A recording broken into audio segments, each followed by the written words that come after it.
morning. I'm United States Attorney Keith Parker.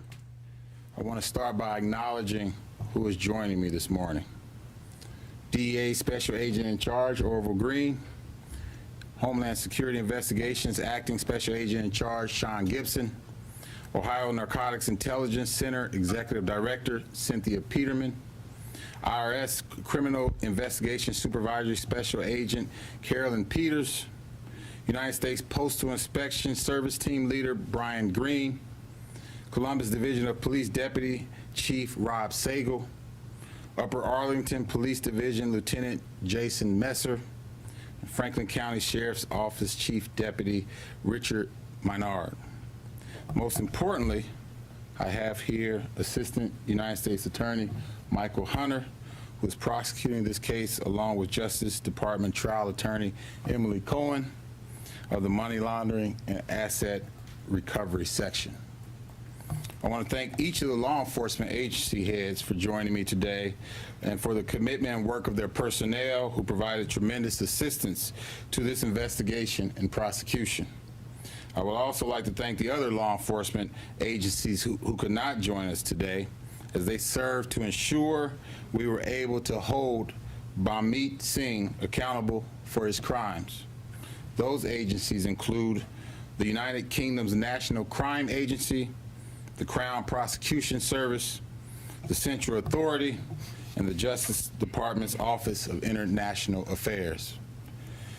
Bamit Singh pled guilty today to conspiracy to distribute narcotics, as well as conspiracy to commit money laundering. Between the time period of 2012 and 2017, Singh operated a drug trafficking organization that distributed large amounts of MDMA, ecstasy, ketamine, LSD, cocaine, heroin, fentanyl, and various other Schedule IV narcotics. The distribution network spanned throughout the United States and elsewhere. It included 50 states here, and it also included Canada, Jamaica, the Virgin Islands, Scotland, Ireland, and England. Singh first started on the clear web, as we would say, but in an attempt to avoid detection, moved his operations to the dark web, to sites such as Silk Road 1, Silk Road 2, Alpha Base, and Hansa. He would change up when he believed that anyone may be on to the operations. He would change his drug trafficking handles. He used monikers such as Liston. Liston is here. Liston is here as well, or Liston BK, to name a few. He would even sign off in a self-perceived cutesy manner with, quote unquote, "I am still dancing." The way it worked is that the co-conspirators were ordered from him. He would then ensure that those conspirators received the narcotics via the mail or other shipping services. And working with our law enforcement counterparts in England, Singh was arrested in London in April of 2019. He was extradited to the United States in 2022, following a series of 2023, apologize. And that was after a series of unsuccessful appeals. You see, people engage in this type of illegal activity for a quick buck, and Singh was no different. He requested that the co-conspirators who purchased narcotics from him would pay him through cryptocurrency or Bitcoin. And he sought to have the co-conspirators conceal the proceeds through wire transactions of the cryptocurrency. But I submit to you that no amount of planning or attempts to conceal illegal activities will render them beyond the discovery of law enforcement through good investigatory work. Through the dedicated work of the law enforcement teams, I can announce that not only will Singh face imprisonment for his crime, as part of his plea, he is forfeiting more than $150 million in cryptocurrency. Following his sentence, he will be deported to India, his country of origin. To date, the collaborative work of the law enforcement teams contributing to dismantling this drug trafficking network has led to the arrest of another 7 co-conspirators, 2 of which have been convicted in the Southern District of Ohio and another 5 are looking at whether or not they're going to plead guilty to drug trafficking charges in New York, Maryland, North Carolina, and North Dakota. The investigatory work of the law enforcement agencies you see here today continues.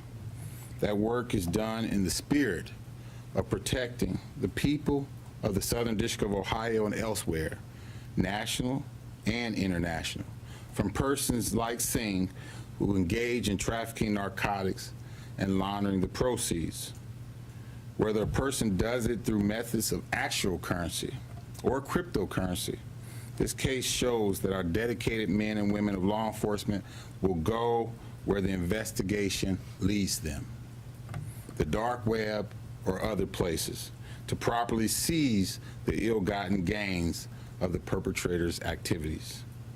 You see, the music stopped for Singh in April of 2019, and it has not started again. He has not danced for quite some time. Ultimately, Singh's plea only reinforces that illegal activities to distribute narcotics and launder monies from doing so is never worth the trouble and accountability, which is imprisonment and loss of your ill-gotten gains. At this time, I will turn this podium over to DEA Special Agent in Charge, Green. Thank you, U.S. Attorney Parker. Good morning, everyone. My name is Orville Green. I am the Special Agent in Charge of the DEA Detroit Field Division, which also covers Michigan and Ohio. This case involves the largest single digital asset seizure in DEA history. The defendant has forfeited cryptocurrency accounts that ultimately became worth over $150 million. Banmeet Singh, an Indian national, was based in India and the United Kingdom since 2012. He operated vendor sites on the dark web, as well as on the open web as well, selling controlled substances including fentanyl, LSD, ecstasy, Xanax, ketamine, and tramadol in quantities ranging from grams to kilograms. His criminal organization distributed hundreds of kilograms and tens of thousands of pills of controlled substances throughout the United States and in countries across the world. Investigators identified at least 8 U.S.-based distribution cells supplied by the Singh drug trafficking organization. One of the cells was based in Columbus, Ohio. In October of 2018, Singh was indicted in the Southern District of Ohio on multiple narcotics and money laundering charges, and in November of 2018, he was approved as a Consolidated Priority Organization Target, or CPOT. CPOTs are leaders of the most prolific drug trafficking and money laundering organizations who have the greatest impact to the illicit drug supply in the United States. DEA and other law enforcement agencies combine their efforts to target CPOTs with the goal of disrupting or dismantling the organizations. On April 26, 2019, members of the National Crime Agency arrested Singh at his residence in Coventry, England, in coordination with investigators from the DEA Columbus District Office. A subsequent search warrant was executed and resulted in the seizure of electronic media, documents, and other crucial evidence. Further investigation revealed Singh had amassed more than $100 million in cryptocurrency. On March 19, 2023, Singh was extradited to Columbus following the exhaustion of his challenges to extradition while detained in the UK. Mr. Singh is one of 8 defendants who were members of the drug trafficking organization who have been convicted of drug trafficking charges throughout the United States. I'd like to recognize the contributions of our federal, state, and local partners, especially the U.S. Attorney's Office, Homeland Security Investigations, Internal Revenue Service, U.S. Postal Inspection Service, the Ohio Narcotics Intelligence Center, Franklin County Sheriff's Office, the Columbus Division of Police, and Upper Arlington Division of Police. Your commitment to dismantle international criminal organizations is unwavering and was integral to the success of this investigation. I would be remiss if I did not recognize the unwavering efforts of the investigative team, led by the Columbus cyber group throughout this investigation, particularly in identifying and tracking the suspected illicit proceeds that resulted in the forfeiture of over $150 million in cryptocurrency. If not for the team's dedication and expertise, this seizure would not have been possible.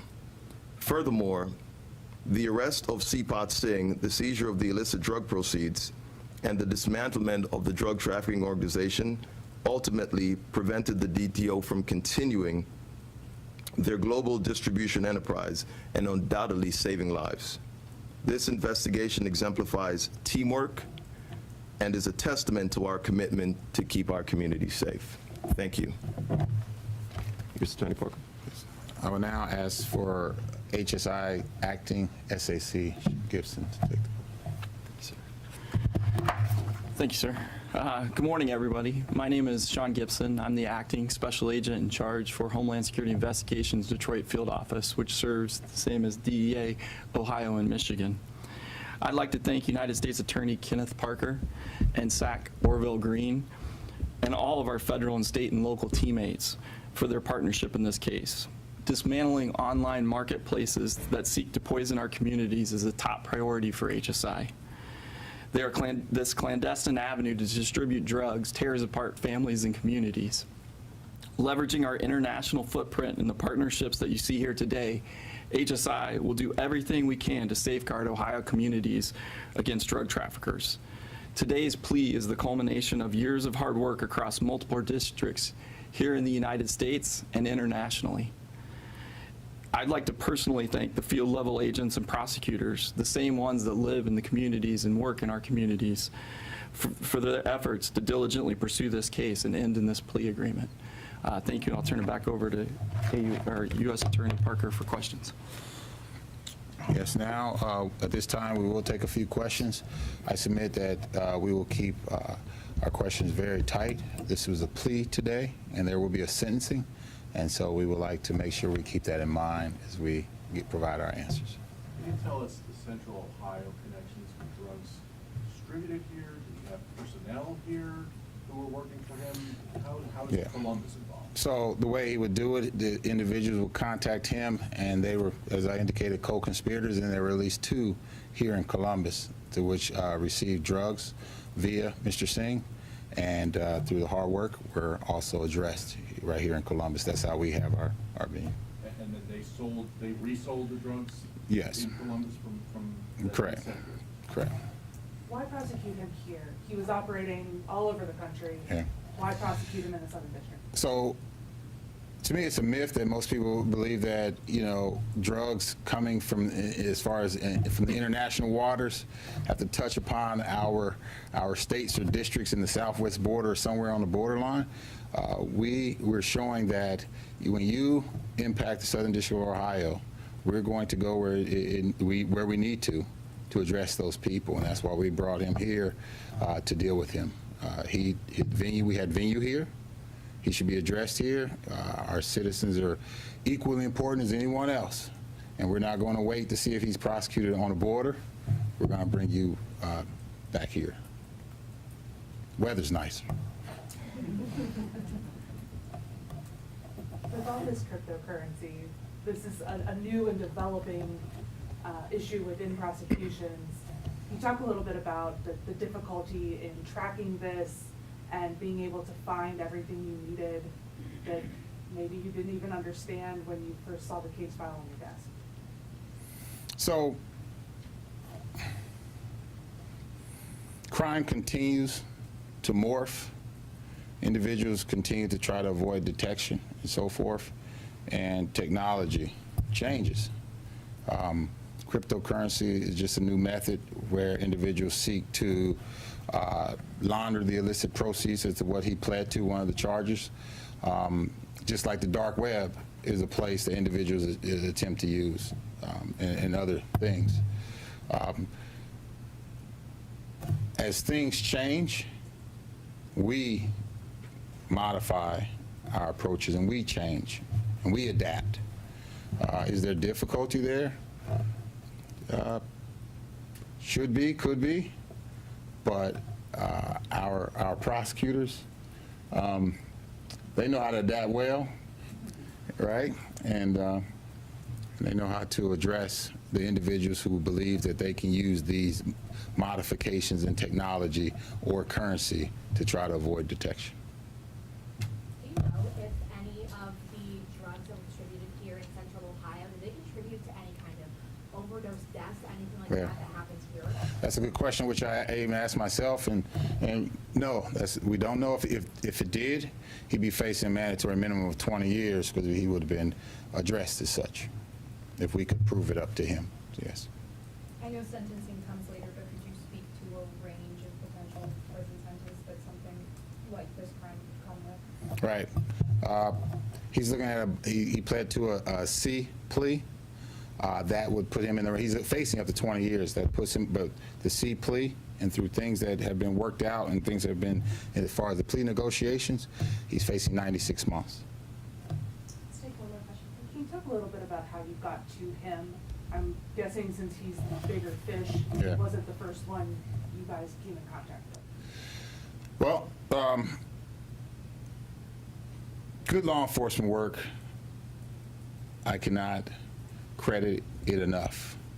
The collaborative efforts of the law enforcement agencies, their work with dedicated prosecutors, dedicated assistants who then connect with the Department of Justice's agencies, trial attorneys like Emily Cohen, Michael Hunter,